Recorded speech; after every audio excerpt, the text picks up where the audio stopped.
শুরুতেই জানাবো সংবাদ শিরোনাম। আওয়ামী লীগ আগামী ৩টি নির্বাচন করতে পারবে না বললেন বিএনপি নেতা হাবিব। বর্তমান ডক্টর ইউনূসের সরকার ন্যূনতম ২ বছর ক্ষমতায় থাকা দরকার বললেন ভিপি নূর। জানাবো সংস্কার শেষে দ্রুত নির্বাচন দাবি খেলাফত মজলিসের। জানাবো রাতের মধ্যে দেশের যেসব অঞ্চলে ভয়াবহ ঝড় বৃষ্টি হতে পারে। বিএনপি চেয়ারপারসনের উপদেষ্টা হাবিবুর রহমান হাবিব বলেছেন, আওয়ামী লীগ আগামী ৩টি নির্বাচন করতে পারবে না। যেহেতু তারা গত ৩টি নির্বাচনে জনগণকে ভোট দিতে দেয়নি, সেহেতু আওয়ামী লীগকে আগামী ৩টি নির্বাচন করতে দেওয়া হবে না।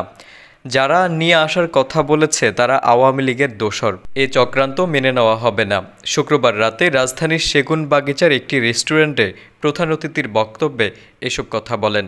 এ সময় তিনি আরও বলেন, এক শ্রেণীর সাংবাদিক ও বুদ্ধিজীবীরা বলছে ছাত্র জনতার আন্দোলনে বিএনপির কোনো ভূমিকা বা অবদান নেই। আমি তাদের উদ্দেশ্যে বলতে চাই, ছাত্রদের আন্দোলন ছিল মাত্র ৩৬ দিন, কিন্তু বিএনপির আন্দোলন ১৭.৫ বছরের। আমাদের হাজার হাজার নেতাকর্মী বিগত সরকারের নির্যাতনে নিহত হয়েছেন। হাজার হাজার নেতাকর্মী পঙ্গুত্ব বরণ করেছেন। এদিকে সংস্কার ও নির্বাচনের জন্য অন্তর্বর্তী সরকারকে অন্তত ২ বছর সময় দিতে চায় গণ অধিকার পরিষদ। শনিবার সকালে রাজধানীর এফডিসিতে এক অনুষ্ঠানে এ কথা বলেন দলটির সভাপতি নুরুল হক নূর। অনুষ্ঠানে সভাপতিত্ব করেন ডিবেট ফর ডেমোক্রেসির চেয়ারম্যান হাসান আহমেদ চৌধুরী কিরণ। নুরুল হক নূর বলেন, আমি মনে করি যে এই সরকারের ন্যূনতম ২ বছর থাকা দরকার। এখন যদি ১ বছর ৬ মাসের মধ্যে একটি নির্বাচন হয়, তাহলে আপনাদের কি মনে হয় বিদ্যমান ব্যবস্থার খুব বেশি পরিবর্তন হবে? এখন যারা ক্ষমতায় আসার মতো সম্ভাব্য দল রয়েছে, আমি দেখেছি অতীতেও এই দলগুলো ক্ষমতায় ছিল, তাদের কর্মকাণ্ড ও চরিত্র দেখেছি। রাতারাতি তো এই চরিত্রের বদল হবে না। তিনি বলেন, ২ বছরের জন্য একটা জাতীয় ঐক্যমতের সরকার প্রয়োজন, যারা রাষ্ট্রের কাঠামোগত পরিবর্তন এনে একটি মানবিক রাষ্ট্র গড়ে তুলবে। এনজিও মার্কা চেহারা দিয়ে রাষ্ট্র পরিচালনা সম্ভব নয়। তাই অরাজনৈতিক ব্যক্তিদের পাশাপাশি অন্তর্বর্তীকালীন সরকারকে তাদের পরিধি বাড়িয়ে বিভিন্ন দল থেকে প্রতিনিধি নিয়ে একটি ইনক্লুসিভ সরকার গঠন করা উচিত। সভাপতির বক্তব্যে হাসান আহমেদ কিরণ বলেন, বিগত আওয়ামী সরকারের ছাত্র সংগঠন গত ১৫ বছরের শিক্ষাঙ্গনে ছাত্র রাজনীতির নামে যে বিশৃঙ্খলা তৈরি করেছিল তা ইতিহাসের এক কালো অধ্যায় হয়ে থাকবে। এদিকে খেলাফত মজলিসের আমির মাওলানা আব্দুল বাসিত আজাদ বলেছেন, সংস্কার কার্যক্রম দ্রুত শেষ করে জাতীয় নির্বাচন সম্পন্ন করতে হবে। পাঠ্যপুস্তক সংশোধন কমিটিতে আলিম ও ইসলামী স্কলার অন্তর্ভুক্ত করার যে দাবি উঠেছে তা কার্যকর করতে হবে। নিত্যপণ্যের বাজারে অস্থিতিশীলতা নিয়ন্ত্রণ করা জরুরি।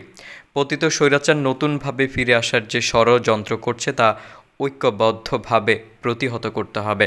শনিবার খেলাফত মজলিসের কেন্দ্রীয় উপদেষ্টা পরিষদের বৈঠকে সভাপতির বক্তব্যে তিনি এসব কথা বলেন।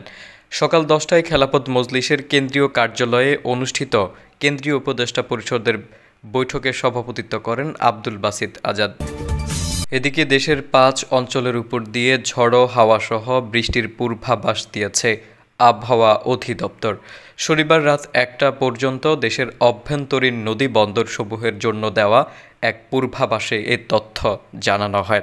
এতে বলা হয়, রংপুর, ময়মনসিংহ, কুমিল্লা, নোয়াখালী এবং সিলেট অঞ্চল সমূহের উপর দিয়ে পশ্চিম অথবা দক্ষিণ পশ্চিম দিক থেকে ঘন্টায় ৪৫ থেকে ৬০ কিলোমিটার বেগে অস্থায়ীভাবে দমকা অথবা জড়ো হাওয়া সহ বৃষ্টি অথবা বজ্রসহ বৃষ্টি হতে পারে।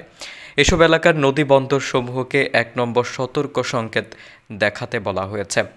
এদিকে রোববার সকাল ৯টা পর্যন্ত আবহাওয়ার পূর্বাভাসে বলা হয়, রংপুর বিভাগের অনেক জায়গায়, রাজশাহী, ময়মনসিংহ, ঢাকা, খুলনা ও সিলেট বিভাগের কিছু জায়গায় এবং বরিশাল ও চট্টগ্রাম বিভাগের ২-১ জায়গায় অস্থায়ীভাবে দমকা হাওয়া সহ হালকা থেকে মাঝারি ধরনের বৃষ্টি অথবা বজ্রসহ বৃষ্টি হতে পারে। এছাড়া দেশের কোথাও কোথাও মাঝারি ধরনের ভারী বর্ষণ হতে পারে।